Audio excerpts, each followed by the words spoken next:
অনেক দিন পর একটা রেসিপি নিয়ে এলাম। সকলেরই প্রিয় এই রেসিপিটা, যারা নিরামিষ খান তাদের জন্য এই রেসিপিটা বানালাম। কড়াইয়ে 4 টেবিল স্পুন ঘি দিলাম। এতে কয়েকটি ছোটো এলাচ, কয়েকটি একটু দারচিনি, কয়েকটি লবণ, একটু জৈত্রী দিয়ে এবং কটা তেজপাতা দিয়ে নেড়ে চেড়ে ভালো করে নেড়ে চেড়ে নিলাম। এবার ভেজে রেখেছি যে জিনিসগুলো দেখুন, এখানে কয়েকটা কাজু, গাজর, বিনস, মটরশুঁটি যেগুলো আমি ভেজে রেখেছি সেইগুলো আবার কড়াইয়ে দিয়ে আমি আরেকটু ভেজে নিলাম।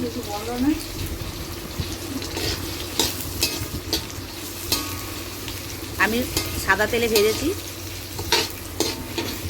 ভালো করে ভেজে নিয়েছি। আবার আমি ঘিয়ের মধ্যে আবার একবার একটু 2 মিনিট মতন ভেজে নিলাম।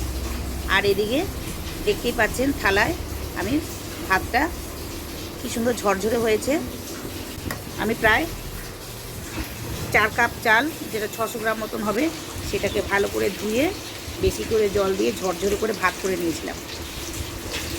এবার বড় পাত্রে ছড়িয়ে রেখেছিলাম যাতে ঠান্ডা হয়ে ঝরঝরে থাকে। আর রান্না করার সময় আমি পরিমাণ মতো নুন আর চিনি দিয়েছি। আমি খুব একটা মিষ্টি খাই না, মিষ্টি আপনাদের পছন্দ মতন। এবার এই ঝরঝরে ভাতটা আমি সবজির মধ্যে দিয়ে নাড়াচাড়া করে নিচ্ছি।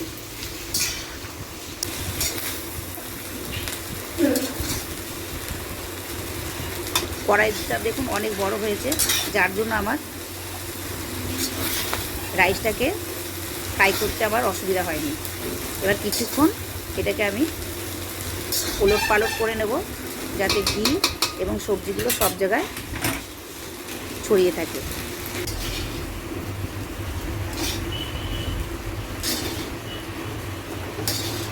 খুবই সহজে এই রেসিপিটা আপনারা করে দেখবেন। আমি যেমনভাবে করলাম একবার এইভাবে করে দেখবেন। আশা করি আপনাদের ভালো লাগবে।